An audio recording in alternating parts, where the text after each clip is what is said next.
আমার সকল দর্শক বন্ধুদের জয়িতা দত্ত ব্লগে স্বাগত জানিয়ে ভিডিওটা শুরু করছি। সনাতন হিন্দু ধর্মে কার্তিক মাসকে অত্যন্ত পবিত্র একটি মাস বলে মনে করা হয়। এটি ভগবান শ্রী বিষ্ণুর অত্যন্ত প্রিয় মাস। কার্তিক মাসের আর এক নাম হলো দামোদর মাস। এই মাসের সঙ্গে ভগবান শ্রীকৃষ্ণের দামোদর লীলা জড়িত রয়েছে। ভগবান শ্রীকৃষ্ণের আরেক নাম হলো দামোদর, অর্থাৎ দাম এবং উদর। দামোদর রূপে শ্রীকৃষ্ণ কুবেরের দুই পুত্রের শাপ মোচন করেছিলেন। দামোদর ব্রতের একটি অত্যন্ত গুরুত্বপূর্ণ অঙ্গ হল ভগবানের উদ্দেশ্যে দীপদান করা। হিন্দু শাস্ত্র মতে কার্তিক মাস বা দামোদর মাসে ভগবান শ্রীহরির উদ্দেশ্যে দীপদান করলে সেই ব্যক্তির সর্বপাপ নাশ হয়।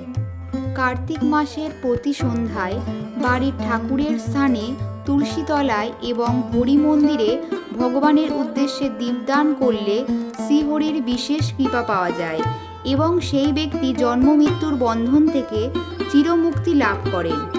পুজো শুরু করার আগে হাতে গঙ্গা জল নিয়ে আচমন করে নিচ্ছি।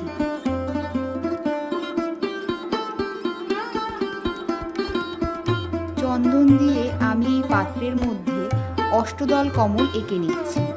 মনে করা হয় ভগবান বিষ্ণুর পদ্মফুল অত্যন্ত প্রিয়, তাই চন্দন দিয়ে অষ্টদল কমল বানিয়ে নিয়ে তার উপর প্রদীপ রাখা খুব ভালো।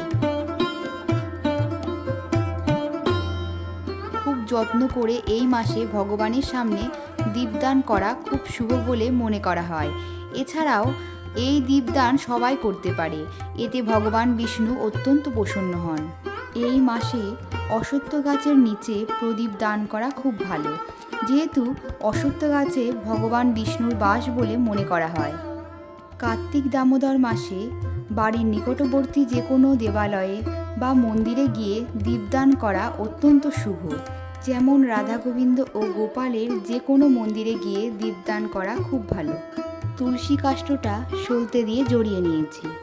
এই কার্তিক দামোদর মাসের সন্ধ্যাবেলায় ভগবানের সামনে দীপদান করা অত্যন্ত শুভ। যাদের সম্ভব হবে না তারা সকাল 9টার আগে দীপদান করে নিতে পারে। একেবারেই সম্ভব না হলে দুপুর 12টার সময় ভগবানকে দীপদান করা যায়।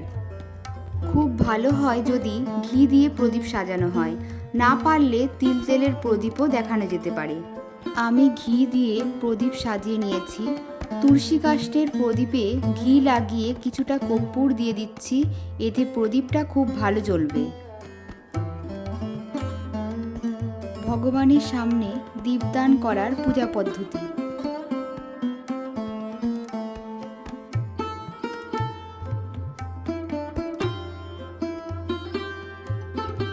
থালাটা ফুল দিয়ে সাজিয়ে কিছুটা আতপ চাল দিয়ে প্রদীপটা বসিয়ে নেব।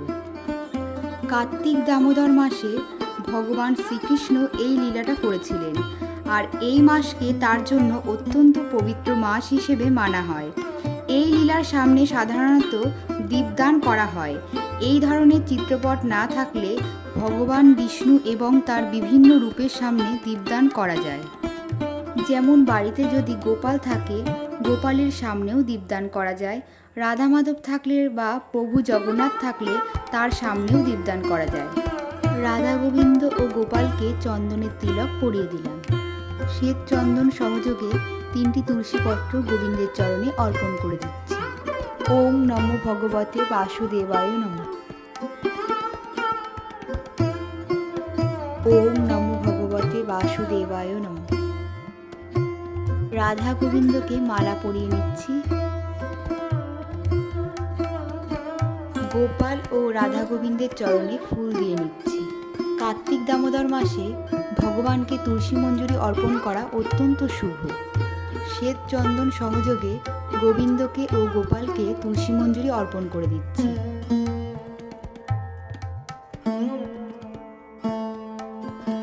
ফুল দিয়ে আসনটা সাজিয়ে নিচ্ছি।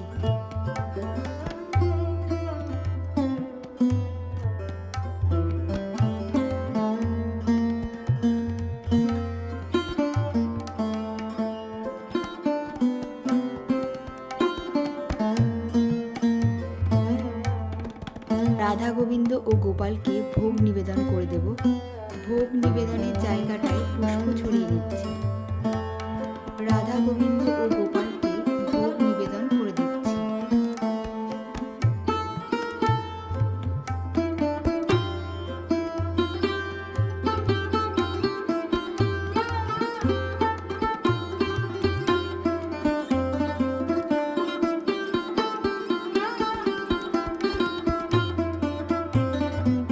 আরতি করার একটি বিশেষ পদ্ধতি আছে। ভগবানের শ্রীচরণে 4 বার, নাভিদেশে 2 বার, মুখমণ্ডলে 3 বার ও সর্বাঙ্গে 7 বার আরতি দেখাতে হয়। এক্ষেত্রে হরে কৃষ্ণ মহামন্ত্র বলে দীপদান করতে হয়। এবার এই প্রদীপ দ্বারা আমি ভগবানের সামনে আরতি করব। হরে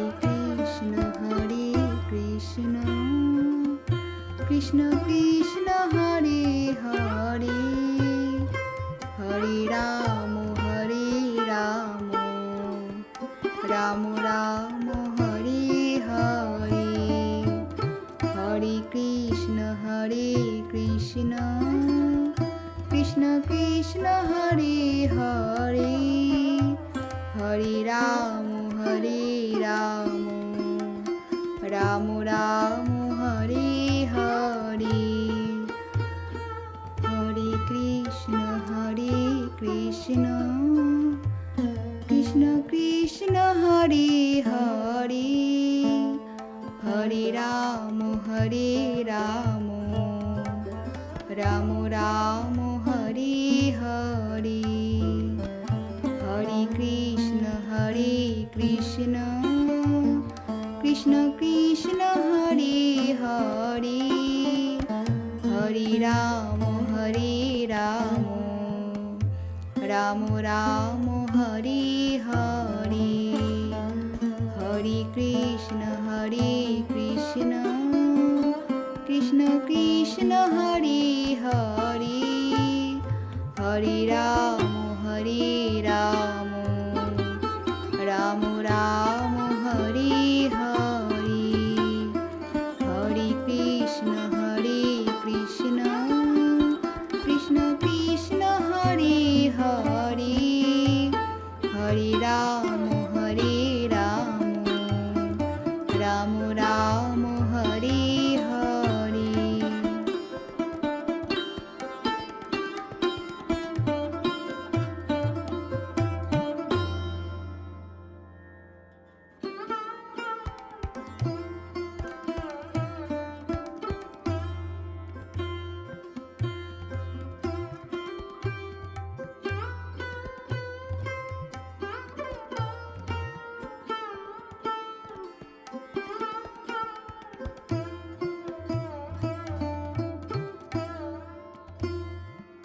হাত জোর করে রাধা গোবিন্দকে প্রণাম করে নিচ্ছি। হে কৃষ্ণ করুণা সিন্ধু দীনবন্ধু জগৎপতে, গোপেশ গোপিকা কান্ত রাধা কান্ত নমস্তুতে, তপ্ত কাঞ্চন গৌরাঙ্গী রাধে বৃন্দাবনেশ্বরী, বিশোভানুসুতে দেবী প্রণমামি হরিপ্রিয়ে। জয় রাধা গোবিন্দের জয়। হাত জোর করে গোপালকে প্রণাম করে নিচ্ছি।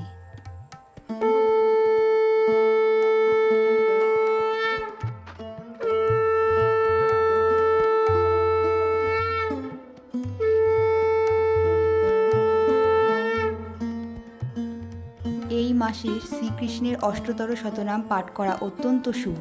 শ্রীনন্দ রাখিল নাম নন্দের নন্দন, যশোদা রাখিল নাম যাদু আচ্ছাধন, উপানন্দ নাম রাখে সুন্দর গোপাল, ব্রজবালক নাম রাখে ঠাকুর রাখাল, সুবল রাখিল নাম ঠাকুর কানাই, শ্রীরাম রাখিল নাম রাখাল রাজা ভাই, মুনিচোরা নাম রাখে যতে গোপিনী, কালো সোনা নাম রাখে রাধা বিনোদিনী, কুবজা রাখিল নাম পতিত পবন হরি, চন্দ্রাবলী নাম রাখে মোহন বংশীধারী, অনন্ত রাখিল নাম অন্তনা পাইয়া, কৃষ্ণ নাম রাখে গর্গ ধ্যানেতে জানিয়া, অনুমণি নাম রাখে দেবচক্রপাণী, বনমালী নাম রাখে বনের হরিণী, গজশ্রী নাম রাখে শ্রী মধুসূদন, অজামিল নাম রাখে দেবনারায়ণ, পুরন্দর নাম রাখে দেবশ্রী গোবিন্দ, দ্রৌপদী নাম রাখে দেব দীনবন্ধু, সুদাম রাখিল নাম দারিদ্র ভজন, ব্রজবাসী নাম রাখে ব্রজের জীবন, দর্পহারী নাম রাখে অর্জুন সুধীর, পশুপতি নাম রাখে গরু মহাবীর, যুধিষ্ঠির নাম রাখে দেবযদুবর, বিদুর রাখিল নাম কাঙালের ঠাকুর,